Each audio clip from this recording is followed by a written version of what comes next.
بسم اللہ الرحمن الرحیم نحمدہ و نصلی علی رسولہ الکریم۔ معزز سامعین، میرا آج کا موضوع ہے قوموں کا عروج و زوال۔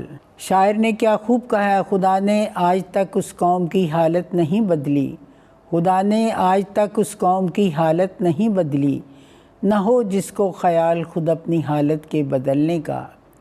ارشاد ربانی ہے، سورہ رعد آیت نمبر 11 میں ارشاد ربانی ہے، بے شک اللہ تعالیٰ کسی قوم کی حالت نہیں بدلتا جب تک وہ خود اپنی حالت نہ بدلے، اور جب اللہ تعالیٰ کسی قوم کی برائی چاہتا ہے تو پھر کوئی اسے روک نہیں سکتا اور اس کے سوا کوئی اس کا مددگار نہیں ہو سکتا۔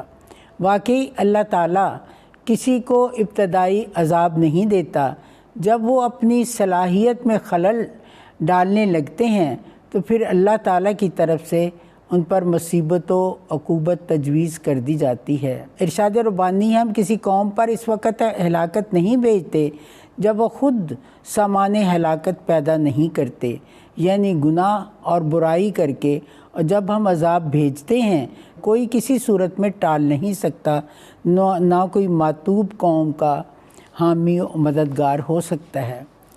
تفسیر حقانی میں لکھا ہے، مسلمانوں کی پستی کا باعث اپنے اصول صحیحہ کی گم کردگی ہے۔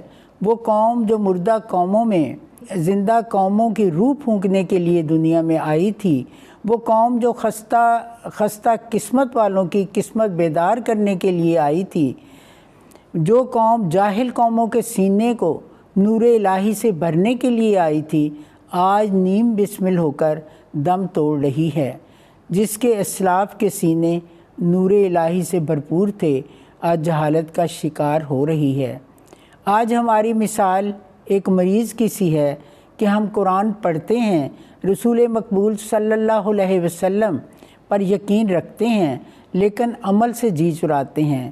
مسلمانوں کا فرض ہے کہ سورۃ العصر اپنی زندگی کا حصہ بنائیں۔ اس کے اصول ہیں ایمان، عمل صالح، تواصو بالحق اور تواصو بالصبر کی پابندی کریں۔ پھر دیکھیں کہ نصرت الہی کس قدر ان کا استقبال کرتی ہے۔ ایمان سے مراد فقط قلبی تصدیق نہیں بلکہ ایک برقی طاقت بھی ہے جو اس تصدیق کے اثر کے ساتھ پیدا ہو جاتی ہے۔ فقط نجات آخرت کی باتوں پر ہی تصدیق نہ ہو بلکہ تمدن، معاشرت اور اقتصادیات و سیاسیات کے مختلف ہدایت پر بھی عمل ہو۔ عمل صالح سے مراد فقط نماز، روزہ، زکوٰۃ نہیں ہے، تہجد، اشراق اور چاشت نہیں ہے، بلکہ تمام ہدایات قرآنی کو بھی عملی جامہ پہنانا ہے۔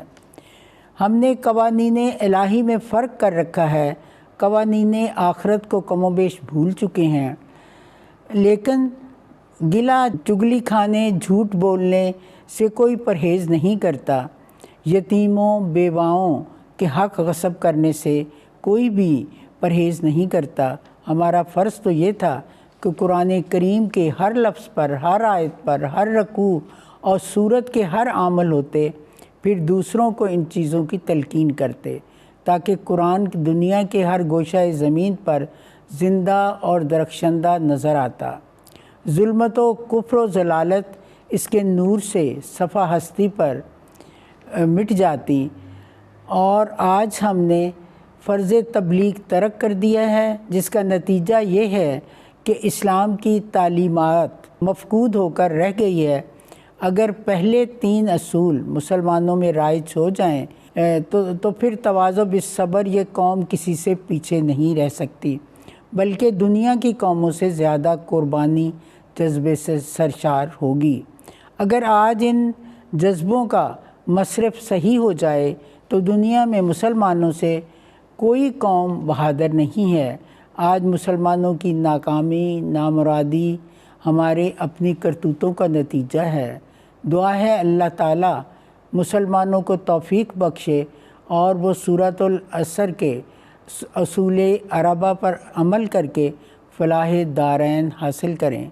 حضرت علامہ اقبال علیہ الرحمہ نے کیا خوب کہا ہے، دل مردہ دل نہیں ہے، اسے زندہ کر دوبارہ، کہ یہی ہے امتوں کے مرض کہن کا سارا وما علینا الا البلاغ۔